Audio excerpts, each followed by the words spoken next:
কিন্তু এই যে বিগত কয়েকটা বছর যাবৎ কেন তাবলিগ জামাতের মধ্যে এই মারামারি, কেন এই হানাহানি?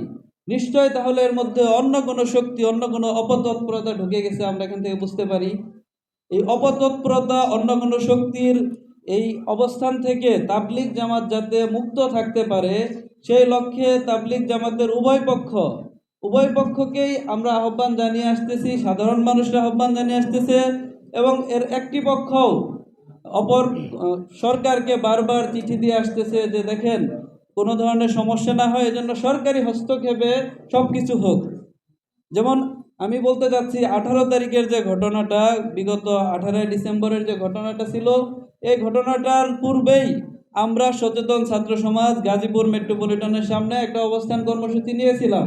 এর মাধ্যমে আমরা একটা মেসেজ দিতে চেয়েছিলাম যে সরকার যেন এইদিকে মনোযোগী হয় এবং এই ব্যাপারে একটা সুষ্ঠু সমাধান মানুষের জন্য, সাধারণের জন্য সুষ্ঠু সমাধান দিয়ে দেয়।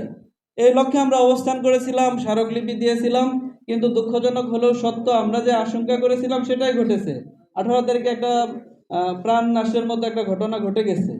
এরপরেও যে ঘটনাটা ঘটে গেল, এই ঘটনাটার পরেও একটা পক্ষকে একপাক্ষিকভাবে দোষী বানিয়ে অপর পক্ষকে নির্দোষ বানিয়ে সারা বাংলাদেশে ঢালাওভাবে একটা অপপ্রচার চলতেছে।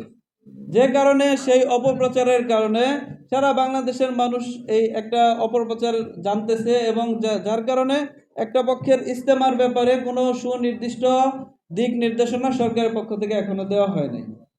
যেহেতু জোরের ব্যাপারে কোনো সুস্পষ্ট নির্দেশনা সরকারের পক্ষ থেকে ওই সময় ছিল না থাকার কারণে একটা ঘটনা ঘটে গেছে। এখন সামনে ইজতেমা আসতেছে, সারা বিশ্বের মানুষ বাংলাদেশের দিকে তাকিয়ে থাকে বিশ্ব ইজতেমার সময়, বিশেষভাবে ধর্মপ্রাণ মুসল্লিগণ, এবং তারা বাংলাদেশে আসে। আপনারা জানেন, অনেক হাজার হাজার মুসল্লি বাংলাদেশের এই বিশ্ব ইজতেমাতে আসে, ইউরোপ, আমেরিকা, আফ্রিকা, বিভিন্ন দেশ থেকে।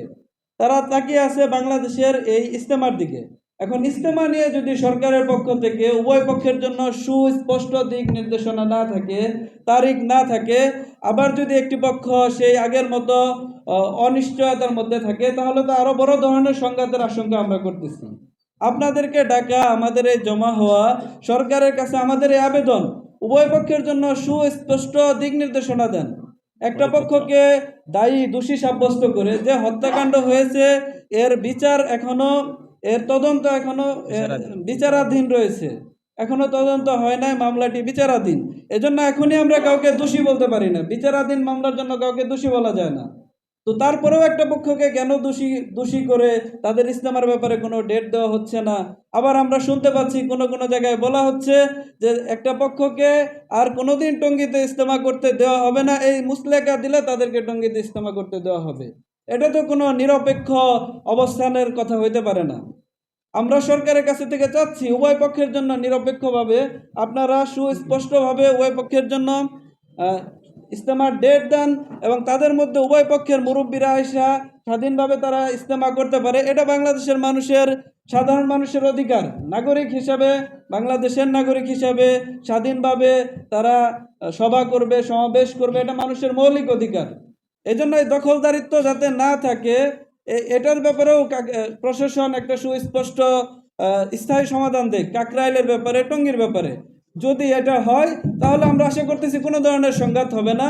এজন্য আমরা চাই সরকারের ব্যাপারে সুন্দর একটা পদক্ষেপ গ্রহণ করুক। যদি এটা সরকার পদক্ষেপ গ্রহণ করতে ব্যর্থ হয়, নেয়, তাহলে বড় ধরনের আশঙ্কা করতেছি এটা যাতে না হয়। এজন্য আমরা কঠোর কর্মসূচি, যেটা আমরা অবস্থান কর্মসূচি বলতেছিলাম, লাগলে আমরা অবস্থান কর্মসূচি দিব। তারপরেও আমরা চাই না বাংলাদেশে কোনো সংঘাত হোক, এই সরকার কোনো অপ্রীতিকর অবস্থানে পড়ুক, এটা আমরা চাই না। আপনাদের মাধ্যমে আমাদের এই মেসেজ।